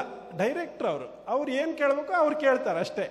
ಅವ್ರು ಅವತ್ತು ಯಾರು ಉಲ್ಟಾ ಬಗ್ಗೆ ಹೇಳ್ಕೊಟ್ಟಿದ್ದಾರೆ ಅವ್ರು ಗೆದ್ರು ಅಷ್ಟೇ. ನಮ್ದು ದುರದೃಷ್ಟಕ್ಕೊಬ್ಬರು ಉಲ್ಟಾ ಬಗ್ಗೆ ಹೇಳ್ಕೊಟ್ಟಿರಲಿಲ್ಲ. ಹಾಗಾಗಿ ನೀವು ಈಗ LBA ಅಂತ ಬಂದ ಕೂಡಲೇ ನೀವು ಆತಂಕ ಪಟ್ಟರೆ ಪರಿಹಾರ ಆಗೋದಿಲ್ಲ. ಸೊ ನಾವೆಲ್ಲರೂ ಮಾಡ್ತಿರುವಂಥ ಕೆಲಸನೇ ಅದು. ಒಂದು ಯೂನಿಟ್ ಟೆಸ್ಟ್ ಆಗುತ್ತೆ, ಆ ಟೆಸ್ಟಿನ ಮಾರ್ಕ್ಸನ್ನು ನಾವು ನೋಡ್ತೀವಿ, ಯಾವ ಮಗು ಚೆನ್ನಾಗಿ ಓದ್ತಾ ಇದೆ, ಯಾವ ಮಗು ಚೆನ್ನಾಗಿ ಓದ್ತಾ ಇಲ್ಲ, ಇದು ನಮ್ಗೆ ಗೊತ್ತಾಗುತ್ತೆ. ಇದನ್ನೀಗ ರಶ್ಮಿ ಮಹೇಶ್ ಜಾಗದಲ್ಲಿ ಅಥವಾ ಮಹೇಶ್ CPI ಜಾಗದಲ್ಲಿ ನಿಂತು ನೋಡಿದರೆ ಅವರಿಗೆ SLC ರಿಸಲ್ಟ್ ಬರೋದಿನ ಸರ್ಪ್ರೈಸ್ ಆಗಲ್ಲ ಅಟ್ಲೀಸ್ಟ್ ಅಲ್ವಾ. ಈಗ ಮೊನ್ನೆ LBA ಪರೀಕ್ಷೆ ರಿಸಲ್ಟನ್ನು ಅವ್ರು ಜನರಲ್ ಆಗಿ ನೋಡಿದಾಗ ನಮ್ಮಲ್ಲಿ ಈಗ ಒಂದೊಂದು ಸ್ಟ್ಯಾಂಡರ್ಡಲ್ಲಿ ಸುಮಾರು 8 ಲಕ್ಷ ಜನ ಇದ್ದಾರೆ. ಅಂದರೆ 80 ಲಕ್ಷ ಮಕ್ಕಳು ನಮ್ಮ ಸರ್ಕಾರಿ ಅನುದಾನ ರಹಿತ ಶಾಲೆ ಸೇರಿ ಸ್ಟೇಟ್ ಬೋರ್ಡಲ್ಲಿ 80 ಲಕ್ಷ ಜನ ಓದ್ತಾ ಇದ್ದಾರೆ. ಸೊ 80 ಲಕ್ಷ ಜನರಲ್ಲಿ ಕಲಿಕಾ ಮಟ್ಟ ಯಾವ್ಯಾವ ಹಂತದಲ್ಲಿದೆ ಅಂಥೇಳಿ ಈ ಸಾಫ್ಟ್ವೇರಲ್ಲಿ ನಾವೆಲ್ಲ ಮಾಸ್ಟ್ರು ಎಲ್ಲ LBA ಪೂರ್ಣ ಮಾಡಿದರೆ ಅವ್ರಿಗೆ ಸಿಗೋ ನಂಬರ್ ಏನು ಹೇಳುತ್ತೆ ಅಂದರೆ 20% of them are not achieving. ಈ ಥರದ್ದೇನೋ ಒಂದು ಸಂಖ್ಯೆ ಬರುತ್ತೆ ಅವ್ರಿಗೆ ಅಷ್ಟೇ. ಹಾಗಾಗಿ ನಾವು ಈ LBAಯ ಒಟ್ಟಾರೆ ಆಶಯವನ್ನು ಅರ್ಥ ಮಾಡಿಕೊಂಡು ನಾವೊಂದು ಟೆಸ್ಟ್ ಮಾಡಿ ಅದರ ಮಾರ್ಕ್ಸನ್ನು ಎಂಟ್ರಿ ಮಾಡಬೇಕು. ಇದು LBA. Very simple. ನೀವು ಮಾಡ್ತಾ ಇರೋ ಕೆಲಸನೇ. ಸರ್ ನಾನು 4 ಪಾಠ ಸೇರಿಸಿ ಒಂದು ಪರೀಕ್ಷೆ ಮಾಡಿದ್ದೆ ಅಂತ ಹೇಳಿದರೆ ಅದನ್ನು 4 ಯೂನಿಟಿಗೆ 4 ಭಾಗ ಮಾಡಿ ಹಾಕಿ. ಮತ್ತೆ ನೀವು 4 ಕ್ವಶನ್ ಪೇಪರ್ ಮಾಡಿ 4 ಆನ್ಸರ್ ತಿದ್ದಿ 4 ನಾನು 20 ಮಾರ್ಕಿಗೆ 4 ಪಾಠ ಸೇರಿ ಕ್ವಶನ್ ಮಾಡಿ ಆಗಿದೆ, ಪರೀಕ್ಷೆನೂ ಮಾಡಿ ಆಗಿದೆ, ವ್ಯಾಲ್ಯೂಯೇಷನ್ ಆಗಿದೆ. ಅವ್ರಿಗೆ ಎಷ್ಟೆಷ್ಟೋ ಬಂದಿದೆ. ಅದನ್ನು 20 ಕನ್ವರ್ಟ್ ಮಾಡಿ 4ಕ್ಕೆ ಹಾಕಿದ್ರೆ ಏನಾಯ್ತು? ನಾನು ಬಂದೆ, ನೀವು ನನ್ನ ಕತೆ ಹೇಳಿದ್ರಿ, ಸರ್ ನಾನು ಹಿಂಗೆ ಮಾಡಿದ್ದೆ ಪರವಾಗಿಲ್ಲ ನಡೆಯುತ್ತೆ ಬಿಡಪ್ಪ ಅಂತ ಹೇಳ್ತೀನಿ. ಲೋಕೇಶ್ ಸರ್ ಬಂದರು, ಉದಾಹರಣೆಗೆ ನಾನು ಹೇಳಿದೆ, ಹೇ ಅದು ಹೆಂಗೆ ಮಾಡ್ತೀರ್ರಿ ಅಂತ ಹೇಳಿದ್ರಿ. ಇಲ್ಲ ಸರ್ ಮುಂದಿನ ಸಲದಿಂದ ಸರಿ ಮಾಡ್ತೀವಿ, ಮುಗೀತು, ಆಗೋಯ್ತಲ್ಲ. ಈಗ ನಮ್ಮ ಕ್ಲಾಸಲ್ಲಿ ಏನು ಮಾಡಿದ್ರೆ ನಮ್ಮ ಮಕ್ಕಳು ಕಲಿತಾರೆ ಅಂತ ನಾನು ಹೇಳೋಕ್ಕಾಗತ್ತಾ, ಲೋಕೇಶ್ ಸರ್ ಹೇಳೋಕ್ಕಾಗತ್ತಾ, ನೀವು ಹೇಳೋಕ್ಕಾಗತ್ತಾ? ಅಂದರೆ ನೀವೇ ಹೇಳ್ಬೋದು. ನಾನು ಇದನ್ನು ಯಾಕೆ ಮಾಡಿದೆ, ನಾನು ಮಾಡಿದ ಉದ್ದೇಶ ಏನು, ಅದು ನಿಮಗೆ ಖಚಿತವಾಗಿ ಗೊತ್ತಿದ್ರೆ, ಅದರಿಂದ ನಿಮ್ಮ ಕಲಿಕೆ ಸಾಧ್ಯ ಆಗುತ್ತೆ ಅಂತ ನಿಮ್ಗೆ ಅನಿಸಿದ್ರೆ ನೀವು ಮಾಡಿದ್ದನ್ನು ಯಾಕೆ ಹೇಳ್ಕೊಳಲ್ಲ ಅಂತ. ಸೊ LBA ಅಂತ ಒಂದು ಈಗ ಇದ್ದ ಕಾನ್ಸೆಪ್ಟನ್ನೇ ನಾವು ಗಮನಿಸಿದರೆ ಏನಿತ್ತು ನಮ್ಮಲ್ಲಿ, ನಾವು ಲರ್ನಿಂಗ್ ಬೇಸ್ಡ್ ಅಸೆಸ್ಮೆಂಟಲ್ಲಿ ಇರಬೇಕಿತ್ತು. ಯಾವುದು? ಲರ್ನಿಂಗ್ ಕಾಂಪಿಟೆನ್ಸಿ, LOS ಕಲಿಕಾ ಫಲಗಳ ಆಧಾರಿತ ಕೆಲಸವನ್ನು ಶುರು ಮಾಡಿದ್ವಿ ಅಲ್ವಾ. ಈಗ ಪರಕ್ಕಾಯಿತು, NAS ಆಯಿತು, ಇದರಲ್ಲೆಲ್ಲ ಏನು ಹೇಳ್ತಾ ಇದ್ರು, ಕಲಿಕಾ ಫಲ ಆಧಾರಿತ ಪ್ರಶ್ನೆಗಳು ಬರ್ತಾ ಇತ್ತು. ಆ ಪಾಠ ಒಂದು ಕಾಂಟೆಕ್ಸ್ಟ್ ಅಷ್ಟೇ. ಅದು ಕುವೆಂಪು ಪದ್ಯ ಇರ್ಬೋದು, ಪೂತಿನ ಪದ್ಯ ಇರ್ಬೋದು, KSನ ಪದ್ಯ ಇರ್ಬೋದು, ಅದೊಂದು ಕಾಂಟೆಕ್ಸ್ಟ್. ಅದರಿಂದ ಏನಾಗಬೇಕು, ಆ ಮಗುವಿಗೆ ಒಂದು ಕಾವ್ಯ ಅಥವಾ ಕವನ ಹೇಗೆ ರಚನೆ ಆಗುತ್ತೆ, ಅದರಲ್ಲಿ ಪ್ರಾಸಗಳ ಮಹತ್ವ ಏನು, ಅಲ್ಲಿ ಭಾಷೆಯ ಬಳಕೆ ಹೇಗಾಗುತ್ತೆ, ಇದನ್ನೆಲ್ಲ ಹೇಳೋದಿತ್ತು. ಸೊ ಆ ಕಲಿಕಾ ಮಾಡ್ತಾ ಇದ್ದೀರಾ. ಒಂದು ನಾನು ಎಂಟ್ರಿನೇ ಹಾಕಲ್ಲ ಸರ್ ಅಂದರೆ ಅದು ತಪ್ಪು. ಯಾಕೆ ಅಂದರೆ ನಾವು ಯಾವ ಆಶಯದಿಂದ ಶುರು ಮಾಡಿದ್ದೇವೋ ಅದು. ಸರ್ ನಾನು ಈ ಸಲ ರಿಟರ್ನ್ ಎಕ್ಸಾಮ್ ಮಾಡಿಲ್ಲ, ಓರಲ್ ಮಾಡಿದ್ದೇನೆ, ಓಕೆ, ಆ ಮಾರ್ಕ್ಸ್ ನಿಮ್ಗೆ ಗೊತ್ತಾಗುತ್ತೆ. ಓರಲ್ಲಿ ನೀವು 4-5 ಮಕ್ಕಳ ಹತ್ರ ಓದಿಸ್ತೀರಾ, ಅವ್ರು ಹೇಳ್ತಾರೆ, ಅದ್ರ ಮೇಲೆ ನೀವು ಮಾರ್ಕ್ಸ್ ಹಾಕ್ತೀರಾ. ಇಲ್ಲ ಸರ್ ನಂಗೆ ಈ ಸಲ ಟೈಮೇ ಆಗಲಿಲ್ಲ, 2 ಮಳೆ ರಜೆ ಬಂತು, ಹಿಂದಿನ ದಿನನೇ ಕ್ವಶನ್ ಪೇಪರ್ ಕೊಟ್ಟಿದ್ದೆ, ಅವ್ರ ಮನೆಗೆ ಹೋಗಿ ಮಾಡ್ಕೊಂಬಂದರು, ಮಾರನೇ ದಿನ ನಾನು ಅದನ್ನು ತುಂಬಿ ಇಟ್ಟೆ. ಏನಾಯಿತು? ಮಗುವಿನ ಕಲಿಕೆ ಆಯಿತೋ ಇಲ್ವೋ, ನನ್ನ ಪ್ರಶ್ನೆ ಅಷ್ಟೇ. ಸೊ ಮತ್ತು ಆ ಕಲಿಕೆಯಲ್ಲಿ ಭಿನ್ನತೆ ಇರೋದು ಗೊತ್ತಾಯ್ತೋ ಇಲ್ವೋ. ಎಲ್ಲರೂ 20ಕ್ಕೆ 20 ತೆಗಿಯಲ್ಲ. ನೀವು ಕ್ವಶನ್ ಪೇಪರ್ ಬೇಕಾದ್ರೆ ಮನೆಗೆ ಕೊಟ್ಟು ನೋಡಿ. ಸೊ ಅವ್ರು ಎಷ್ಟೆಷ್ಟು ತೆಗೆದ್ರು ಅದನ್ನು ಬರೀರಿ ಇದರಲ್ಲಿ.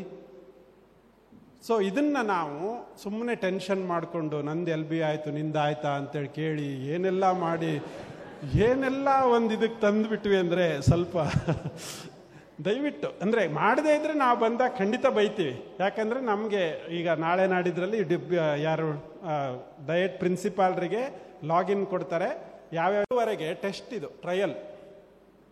ನಿಮ್ಗೆ ಏನೇನೆಲ್ಲ ಸಮಸ್ಯೆಗಳು ಬರುತ್ತೆ ಅದು ನೀವು ನಮ್ಗೆ ಹೇಳಿದರೆ ನಾವು ಕನ್ಸಾಲ್ಟೇಟ್ ಮಾಡಿ ಅವ್ರಿಗೆ ಹೇಳ್ತೀವಿ. ಇವತ್ತಿರೋ ಕ್ವಶನ್ ಬ್ಯಾಂಕ್ ಕೂಡ ಅದು ಟ್ರಯಲಲ್ಲೇ ಇರೋದು, ನಾವೇ ಯಾರೋ ತಯಾರು ಮಾಡಿ ಹಾಕಿರುವಂಥದ್ದು. ಸೊ ನಿಮಗೆ ಆ ಕ್ವಶನ್ ಸರಿ ಇಲ್ಲ ಸರ್, ಆ ಕ್ವಶನ್ ಫ್ರೇಸಿಂಗೇ ತಪ್ಪಿದೆ, ಆ ಕ್ವಶನ್ನಿನ ಆಶಯ ಸರಿ ಇಲ್ಲ, ಇದನ್ನು ನೀವು ಹೇಳಿದರೆ ಅದನ್ನು ನಾವೀಗ ಸರಿ ಮಾಡ್ತೀವಿ. 31 ಆಗಸ್ಟಿಗೆ ಅಪ್ಡೇಟೆಡ್ ಕ್ವಶನ್ ಬ್ಯಾಂಕಲ್ಲಿರುತ್ತೆ, ಅಪ್ಡೇಟೆಡ್ ಸಾಫ್ಟ್ವೇರಲ್ಲಿರುತ್ತೆ. ಸೊ ಇದನ್ನು ನಾವು ಆ ದಿವಸದಿಂದ ನಾವು ಈ ಟ್ರಯಲನ್ನು ಮೀರಿ ಮುಂದಕ್ಕೆ ಹೋಗೋದಕ್ಕೆ ಸಾಧ್ಯ ಆಗುತ್ತೆ. ಈಗ ನೀವು ಈ ಥರದ ಟೆಸ್ಟ್ಗಳನ್ನು ಅಲ್ಲಿ ವಿಶೇಷವಾಗಿ ಮಾಡಬೇಕು.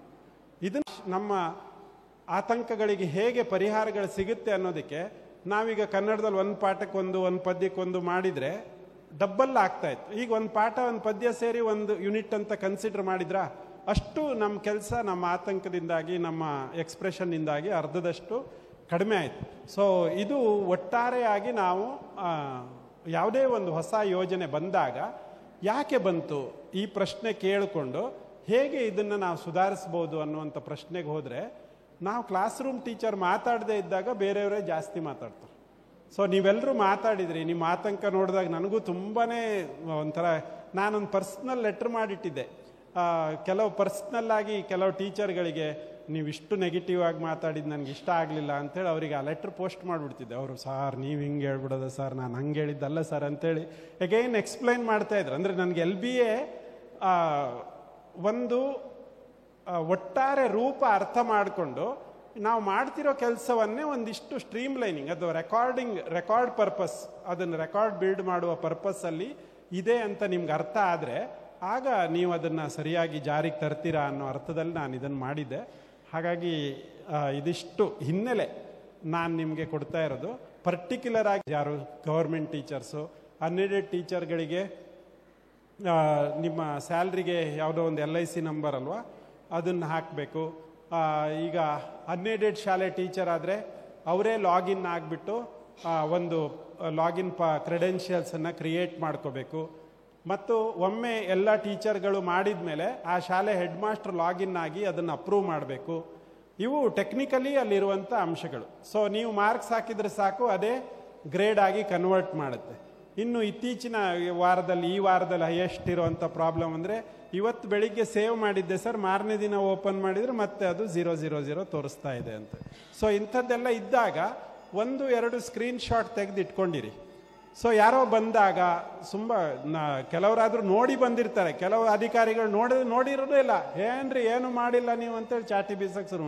ನೋಡಿ ಸರ್, ಇದೊಂದು ಸ್ಕ್ರೀನ್ಶಾಟ್ ನೋಡಿ ಸರ್, ನಾನು ಮಾಡಿದ್ದೆ ಸರ್, ಅವತ್ತು ಹಿಂಗಿತ್ತು ಸರ್, ಇದನ್ನು ಹೇಳೋಕ್ಕಾಗತ್ತೆ. ಒಂದು ಅಂದರೆ ಎಲ್ಲದಕ್ಕೂ ನೀವು ಡಿಫೆನ್ಸ್ ಮಾಡೋಕ್ಕೆ ಹೋಗಬೇಡಿ. ಅಧಿಕಾರಿಗಳು ಅಂದರೆ ಇರೋರೇ ನಮ್ಮಲ್ಲಿ ತುಂಬ ಕಡಿಮೆ ಜನ ಒಂದು, ಮತ್ತು ಇದು ಒಟ್ಟಾರೆ ನಮ್ಮ ಮೇಲೊಂದು ಮೀಟಿಂಗ್ ಮಾಡಿ, ಏನಿದು ಉಡುಪಿ ಜಿಲ್ಲೆ ಈ ಥರ ಆಗಿದೆ ಅಂತೇಳಿ ಹೇಳಿ ಒಂದು ಸಲ ಮಾಡಿದಾಗ ನಾವು ನಿಮ್ಮ ಹತ್ರ ಬಂದು ಅದನ್ನೇ ಹೇಳ್ಕೊಂಡಿರ್ತೀವಿ. ಹಾಗಾಗಿ ನಿಮ್ಮ ತರಗತಿ ಕೋಣೆಯ ಕಲಿಕೆ ಅದು ನಮ್ಮೆಲ್ಲರ ಆಶಯ. ಅದು ಚೆನ್ನಾಗಿ ಆಯಿತು ಅಂದರೆ LBA ಚೆನ್ನಾಗಿ ಆಗೇ ಆಗುತ್ತೆ, SLC ರಿಸಲ್ಟು ಸಹಜವಾಗಿಯೇ ಚೆನ್ನಾಗಿ ಬರುತ್ತೆ. ಸೊ ನಾನು ಸ್ವಲ್ಪ ತಮಾಷೆಯಾಗಿ ಹೇಳಿದ್ದೀನಿ, ಮತ್ತು ನಿಮ್ಗೆ ಆಶಯ ಸ್ವಲ್ಪ ನಾಟ್ಲಿ ಅನ್ನೋದಕ್ಕಾಗಿ ತುಂಬ ಸರಳ ಮಾಡಿನೂ ಹೇಳಿದ್ದೀನಿ, ಆಯಿತಾ? ಸೊ ನಿಮಗೆ ಸ್ವಲ್ಪ ಕೆಲಸ ಆಗೋದು ನನಗೆ ಗೊತ್ತಿದೆ, ಎಕ್ಸ್ಟ್ರಾ ಕೆಲಸ ಆಗುತ್ತಿದೆ. ನೀವು ಅದಕ್ಕಾಗಿ ಒಂದು ಪೀರಿಯಡ್ ಅಷ್ಟಾದರೂ ನೀವು ವಾರದಲ್ಲಿ ತೆಗೆದಿಡಬೇಕಾಗುತ್ತೆ. ಯಾವ್ಯಾವ ರೆಕಾರ್ಡ್ ನಿಮ್ಮ ಹತ್ರ ಇಟ್ಕೊಳ್ಳೋಕ್ಕಾಗುತ್ತೆ, ಆನ್ಸರ್ ಪೇಪರು ಅವುಗಳನ್ನು ಜೋಡಿಸಿಟ್ಕೊಳ್ಳಿ. ಮತ್ತು ಒಂದು ಕ್ವಶನ್ ನನ್ನ ಕೇಳಿದರು, 10ನೇ ಕ್ಲಾಸಿನ ಅಷ್ಟೂ ಕ್ವಶನ್ ಪ್ರಿಂಟ್ ಹಾಕೋದಾದರೆ 990 ಪೇಜ್ ಆಗುತ್ತೆ ಸರ್ ಅಂತ ಒಬ್ಬ ಲೆಕ್ಕಾಚಾರ ಹಾಕಿ 6 ಸಬ್ಜೆಕ್ಟಲ್ಲಿ ಹೇಳಿದರು. ಅಷ್ಟು ಮಕ್ಕಳಿಗೆ ಹೇಳಿಬಿಡೋಣ ಸರ್, ಅವರೆಲ್ಲರೂ ಡೌನ್ಲೋಡ್ ಮಾಡಿ ಪ್ರಿಂಟೌಟ್ ತಗೊಂಡ್ಬಿಡ್ಲಿ ಅಂತೇಳಿ ಒಬ್ಬರು ಕೇಳಿದರು. ಏನನ್ಸುತ್ತೆ ನಿಮಗೆ? ಅಗತ್ಯ ಇಲ್ಲ. ಇದು ಮಗು ಕಲಿಬೇಕಾಗಿರೋ ಪ್ರಶ್ನೆಗಳು ಅಲ್ಲ. ಮಗುಗೆ ಅಷ್ಟೂ ಪ್ರಶ್ನೆಗಳು ಮತ್ತು ಉತ್ತರಗಳನ್ನು ಜೋಡಿಸಿಟ್ಕೊಂಡ್ಬಿಟ್ರೆ ಮಾರ್ಕ್ಸ್ ಬರಲ್ಲ. ಸೊ ಇಂಥದ್ದು ಎಷ್ಟೋ ಗೈಡ್ಗಳು ಪ್ರಿಂಟ್ ಆಗಿದ್ದಾವೆ, ಎಷ್ಟೋ ಎಲ್ಲ ಆಗಿದೆ. ಆ ಗೈಡ್ ತಗೊಂಡವ್ರು ಯಾರೂ 100ಕ್ಕೆ 100 ತಗೊಂಡಿಲ್ಲ. ಸೊ ನಿಮಗೆ ತುಂಬ ಆಸಕ್ತಿ ಇದ್ದರೆ ನಿಮ್ಮ ಸಬ್ಜೆಕ್ಟಿನ ಅಷ್ಟನ್ನು ಪ್ರಿಂಟ್ ತೆಗೆದು ಆ ಕ್ಲಾಸ್ ರೂಮಲ್ಲಿ ಎಲ್ರಿಗೂ ಲಭ್ಯ ಆಗುವಂಥ ಒಂದು ಜಾಗದಲ್ಲಿಡಿ. ಯಾರಿಗೋ ಮೊಬೈಲೇ ಸಿಗಲ್ಲ, ಯಾರಿಗೋ ಇಂಟರ್ನೆಟ್ ಸಿಗೋದಿಲ್ಲ ಅಂತ ಮಗು ನೋಡಬೇಕು ಅನಿಸಿದರೆ ನೋಡಲಿ. ಅದನ್ನೇ ನೀವು ತುಂಬ ದೊಡ್ಡ ಹಬ್ಬ ಮಾಡಿ LBAನ ಆ ಥರ ಮಾಡಬೇಡಿ. ಅವ್ರಿಗೆ ನೋಡೋಕೆ ಸಿಗಬೇಕು ಅಂದರೆ ನೀವು ಒಂದು ಪ್ರಿಂಟೌಟ್ ತೆಗೆದು ಆ ಮಗುವಿಗೆ ಸಿಗುವಂಥ ಒಂದು ಜಾಗದಲ್ಲಿ ಇಟ್ಟರೆ ಆ ಮಗು ಯಾರಿಗೆ ಇಂಟ್ರೆಸ್ಟ್ ಇದೆ ಅವ್ರು ಅದನ್ನು ನೋಡಲಿ. ಬಟ್ ನಂಗೆ ಕೆಲವು ಟೀಚರ್ ಏನು ಹೇಳಿದರು ಅಂದರೆ, ನಾನು ಕ್ಲಾಸಿಗೆ ಹೋಗೋ ಮುಂಚೆ ಒಂದು ಸಲ ಅಷ್ಟು ಕ್ವಶನ್ ಓದ್ತೀನಿ ಸರ್, ಆವಾಗ ನಂಗೆ ಅಟ್ಲೀಸ್ಟ್ ಪಾಠ ಮಾಡುವಾಗ ಯಾವ್ಯಾವ ಬಗೆಯ ಪ್ರಶ್ನೆಗಳು ಬರಬಹುದು ಅಂತೇಳಿ ಒಂದು ಅಂದಾಜು ಸಿಗುತ್ತೆ ಅಂತ. That may be A good idea. Overall ನಾವು ಎಲ್ಲ ಸಾಧ್ಯ ಪ್ರಶ್ನೆಗಳನ್ನು ಅಲ್ಲಿ ಕೊಟ್ಟಿದ್ದೀವಿ ಅಂದರೆ ಹೀಗೂ ಪ್ರಶ್ನೆ ಕೇಳ್ಬೋದಲ್ಲ ಅಂತ ನಿಮ್ಗೆ ಗೊತ್ತಿದ್ರೆ ನೀವು ಪಾಠ ಮಾಡುವಾಗ ಸಹಜವಾಗಿ ನಿಮ್ಮ ಎಕ್ಸ್ಪ್ಲನೇಷನಲ್ಲಿ ಆ ಅಂಶ ಕೂಡ ಸೇರ್ಕೊಂಡಿರುತ್ತೆ. ಹಾಗಾಗಿ ನಾವು ಕಲಿಕೆಯನ್ನು ಒಂದು ಹಬ್ಬವಾಗಿ ಮಾಡಬೇಕು. ಕಲಿಕೆ ಯಾವತ್ತೂ ಆತಂಕದಲ್ಲಿ ಇರಬಾರ್ದು. ಶಿಕ್ಷಕರಂತೂ ಯಾವ ಕಾರಣಕ್ಕೂ ಆತಂಕದಲ್ಲಿ ಇರಬಾರ್ದು ಅನ್ನೋದು ನಮ್ಮ ಆಶಯ. ಕಡೆಯದಾಗಿ ನಾನು ಹೇಳೋದು, ಇತ್ತೀಚಿನ ದಿನಗಳಲ್ಲಿ ನಮ್ಮ ಶಿಕ್ಷಕರಲ್ಲಿ ತುಂಬ ಜನ ಒತ್ತಡದ ಬೈ ಪ್ರಾಡಕ್ಟ್ಗಳಾದಂತಹ ಕ್ಯಾನ್ಸರ್ ಮತ್ತಿತರ ಕಾಯಿಲೆಗಳಿಂದ ನರಳ್ತಾ ಇದ್ದಾರೆ ತುಂಬ. ಇದನ್ನು ನೀವೆಲ್ಲರೂ ಅರ್ಥ ಮಾಡ್ಕೊಂಡಿದ್ದೀರಾ ಅಂತ ಅಂದ್ಕೊಳ್ತೀನಿ. ಸೊ ಈ ಒತ್ತಡ ಯಾಕೆ ಆಗುತ್ತೆ ಅಂದರೆ ನಾವು ಅನ್ಡ್ಯೂ ಆದಂತಹ ಪ್ರೆಷರ್ನ ಕ್ರಿಯೇಟ್ ಮಾಡಿಕೊಂಡಾಗ. ಸೊ ಈ ಥರ ಒಂದು ಹೊಸ ಕಲ್ಪನೆ ಬಂದ ಕೂಡಲೇ ಫಸ್ಟ್ ಆಗೋದೇ ಒತ್ತಡ. ಸೊ ಆ ಥರದ ಒತ್ತಡ ಅಗತ್ಯ ಇಲ್ಲ. ಇದು ಎಲ್ಲ ಕಡೆಯಿಂದ ಪುಷ್ ಆ್ಯಂಡ್ ಪುಲ್ಗಳು ಸೇರ್ಕೊಳ್ತಾ ಇರೋವಂಥದ್ದು. ಒಂದು LBA ಬಂತು ಅಂದರೆ ಅದು ಉಳಿಯುತ್ತಾ, ಎಷ್ಟು ದಿನ ಉಳಿಯುತ್ತೆ, ಈ ಥರದ್ದೆಲ್ಲ ಇರುತ್ತೆ. ಆಗ ನಾವು ತುಂಬ ಒತ್ತಡಕ್ಕೆ ಒಳಗಾಗೋದು, ಮತ್ತು ಆ ಪೇಪರ್ಗಳನ್ನು ಜೋಡಿಸಿಟ್ಕೊಳ್ಳದೆ ಹೋದರೆ ಏನೋ ಆಗಿಬಿಡುತ್ತೆ ಅಂತೇಳಿ ಅಂದ್ಕೊಳ್ಳೋದು, ಇದು ಅನ್ಡ್ಯೂ ಆದಂಥ ಕೆಲವು ಕಾಯಿಲೆಗಳಿಗೆ ಕಾರಣವನ್ನು ಉಂಟು ಮಾಡುತ್ತೆ. ಹಾಗಾಗಿ ಸಮಾಧಾನ, ಸೋಮಾರಿತನ, ನಾಳೆ ಮಾಡಿದ್ರೆ ಆಯಿತು ಬಿಡು, ಈ ಭಾವನೆಗಳಿರುತ್ತೆ. ಇದನ್ನು ದೂರ ಮಾಡೋದಕ್ಕೇ ಮೇಲ್ಗಡೆ ಅಧಿಕಾರಿಗಳು ನಿಮಗೆ ಆವಾಗವಾಗ ಒಂದು ರೀತಿಯ ಚಾಟಿ ಬೀಸುವ ಕೆಲಸವನ್ನು ಮಾಡ್ತಾ ಇರ್ತಾರೆ. ಸೊ ಇದನ್ನು ನೀವು ಅರ್ಥ ಮಾಡಿಕೊಂಡ್ರೆ ಅವ್ರ ಜಾಗದಲ್ಲೂ ನಿಂತು ನೋಡೋದಕ್ಕೆ ಸಾಧ್ಯವಾಗುತ್ತೆ. ಹಾಗಾಗಿ ನಮ್ಮ ತರಗತಿ ಕೋಣೆಯಲ್ಲಿ ಒತ್ತಡರಹಿತ ಒಂದು ಕಲಿಕಾ ವಾತಾವರಣ ಅದು ನಿರ್ಮಾಣ ಆಗಬೇಕು. ಅಲ್ಲಿ ಕಲಿಕೆ ಒಂದು ಸಹಜವಾಗಿ, ಒಂದು ಸುಂದರವಾಗಿ ಮೂಡಿ ಬರುವಂತೆ ಆಗಬೇಕು. ಸೊ ಶ್ರೀಪಾದ್ ಭಟ್ರು ಮುಂದಿನ ಅವಧಿನಲ್ಲಿ ಅದನ್ನು ಹೇಗೆ ಏನು ಅಂತೇಳಿ ಅಂದರೆ ಆ ಮಗುವಿನ ಎಕ್ಸ್ಪ್ರೆಷನ್ ಎಲ್ಲ ರೀತಿನಲ್ಲೂ ಬರಬೇಕಲ್ವಾ. ನಮ್ಮ ಪರೀಕ್ಷೆಯಲ್ಲಿ ಏನಾಗ್ತಾ ಇದೆ ಅವನಿಗೆ ಬರೆಯೋಕ್ಕೆ ಬರುತ್ತಾ ಅನ್ನೋದ್ರ ಮೇಲೇ. ಸೊ ನಿಮ್ಮ ಮೆದುಳನ್ನು 8 ತುಂಡು ಮಾಡಿಟ್ರೆ ಬರೆಯುವುದ 1 ತುಂಡಿನ ಕೆಲಸ ಆಗಿದ್ರೆ ಇನ್ನೂ 7 ತುಂಡಿನ ಪರೀಕ್ಷೆಗಳು ಆಗುವುದೇ ಇಲ್ಲ ನಮ್ಮ ಪರೀಕ್ಷೆಯಲ್ಲಿ. ಅದರಲ್ಲಿ ಏನಿದೆ, ಹೊಸ ಹೊಸ ನಾಟಕದ ರೂಪದಲ್ಲಿ ಎಕ್ಸ್ಪ್ರೆಷನ್ ಇರ್ಬೋದು, ಬೇರೆ ಬೇರೆ ಹಾಡು ಹೇಳೋದಿರ್ಬೋದು, ಯಾರಿಗೊಬ್ರಿಗೆ ಸಹಾಯ ಮಾಡೋದಿರ್ಬೋದು. ಸೊ ಒಂದು ಭಾಗದ ಪರೀಕ್ಷೆ, ಒಂದು ಭಾಗದ ಫಲಿತಾಂಶ ಅಂದರೆ ನಾನೊಂದು 8 ಅಂತ ಸಹಜವಾಗಿ ಹೇಳಿದೆ. ಅಂದರೆ ನಮ್ಮ ಎಕ್ಸಾಮು, ನಮ್ಮ ರಿಸಲ್ಟು ಅವೆಲ್ಲ ಕೊಡ್ತಾ ಇರೋದು very small portion of the whole learning. ಇದನ್ನು ನೀವು ಅರ್ಥ ಮಾಡ್ಕೊಂಡ್ರಿ ಅಂತಾದರೆ ನಿಮ್ಮ ತರಗತಿ ಕೋಣೆಯಲ್ಲಿ ಪ್ರತಿ ಮಗುವು ಒಂದು ಅನನ್ಯವಾದಂಥದ್ದು, ಒಂದು ವಿಶಿಷ್ಟವಾದಂಥದ್ದು ಅಂಥೇಳಿ ಹೇಳೋದಕ್ಕೆ ಸಾಧ್ಯ ಆಗುತ್ತೆ. ವಿಶೇಷವಾಗಿ ಸರ್ಕಾರಿ ಶಾಲೆ ಶಿಕ್ಷಕರ ಹತ್ರ ನಾವು ಮಾತಾಡುವಾಗ, ಸರ್ ಎಲ್ಲ ಶಾಲೆಯಲ್ಲಿ ಬಿಟ್ಟವರೇ ನಮ್ಗೆ ಬರ್ತಾರೆ ಸರ್ ಅಂಥೇಳಿ ಬೇಜಾರಿಂದ ಹೇಳ್ತಾರೆ. ಅದನ್ನು ಖುಷಿಯಿಂದ ಹೇಳಿ ಅಂತ ನಾನು ಹೇಳೋದು. ಸರ್ ಇಂಥವ್ರ ಜೊತೆಗೆ ನಾವಿದ್ದೀವಿ ಸರ್, ಅವರಿಂದಾಗಿ ನಮ್ಗೆ ಊಟ ತಿಂಡಿ ಸಿಗ್ತಾ ಇದೆ ಸರ್, ನಾನು ಅವ್ರ ಜೊತೆಗೆ ವರ್ಕ್ ಮಾಡ್ತೀನಿ ಸರ್, ಅವರಿಗೆ ನಾನು ಎಯಿಂದ ಬಿಗೆ, ಬಿಯಿಂದ ಸಿಗೆ ಮೆಟ್ಟಲುಗಳನ್ನು ಹತ್ತಿಸ್ತೀನಿ ಸರ್. ಇದನ್ನು ನೀವು ಅಂದ್ಕೊಳ್ಳೋಕೆ ಶುರು ಮಾಡಿ ನಿಮ್ಮ ಬಗ್ಗೆ ನಿಮಗೆ ಒಂದು ರೀತಿ ಅಭಿಮಾನ ಮೂಡೋದಕ್ಕೆ ಸಾಧ್ಯ ಆಗುತ್ತೆ. ನಾವು ನಮ್ಮ ಎದುರುಗಡೆ ಕೂತವ್ರನ್ನ ಕನಿಷ್ಠವಾಗಿ ಕಂಡ್ರೆ, ಅಯ್ಯೋ ಇದು ಗೊತ್ತಿಲ್ವಲ್ಲ, ಇವನಿಗಿಷ್ಟು ಇಲ್ವಲ್ಲ, ಆ ಥರದ ಒಂದು ಕನಿಕರದ ಭಾವದಿಂದ ಅದನ್ನು ಮಾಡೋದಕ್ಕಾಗಲ್ಲ. ಅವನು ಹೇಗಿದ್ದಾನೆ ಅವನನ್ನು ಹಾಗೆ ಸ್ವೀಕರಿಸಿ ಅವನನ್ನು ಈ ಎತ್ತರದಿಂದ ಇನ್ನೊಂದು ಎತ್ತರಕ್ಕೆ ಹೇಗೆ ಕೊಂಡ್ಕೊಂಡು ಹೋಗ್ಬೋದು, ಇದು ನಮ್ಮ ಶಿಕ್ಷಕರ ಭಾವನೆ. ಆದರೆ ಆಗ ನಾವು ಆ ಒತ್ತಡರಹಿತ ಕಲಿಕಾ ಪದ್ಧತಿಯನ್ನು ರೂಪಿಸುವುದಕ್ಕೆ ಸಾಧ್ಯ ಆಗುತ್ತೆ ಅಂತ ಹೇಳ್ತಾ 2 ವಿಷಯಗಳನ್ನು ಕೊಟ್ಟಿದ್ದರು. ನಾನು ಎಷ್ಟು ಅದಕ್ಕೆ ಜಸ್ಟಿಫಿಕೇಷನ್ ಕೊಟ್ಟಿದ್ದೀನಿ ಗೊತ್ತಿಲ್ಲ, ಆದರೆ ನನ್ನ ಅವಧಿ ಮುಗೀತು ಅಂತ ನಾನು ಭಾವಿಸ್ತೇನೆ. ಮತ್ತು ನಿಮ್ಮೆಲ್ಲರಿಗೂ ವಂದನೆಗಳನ್ನು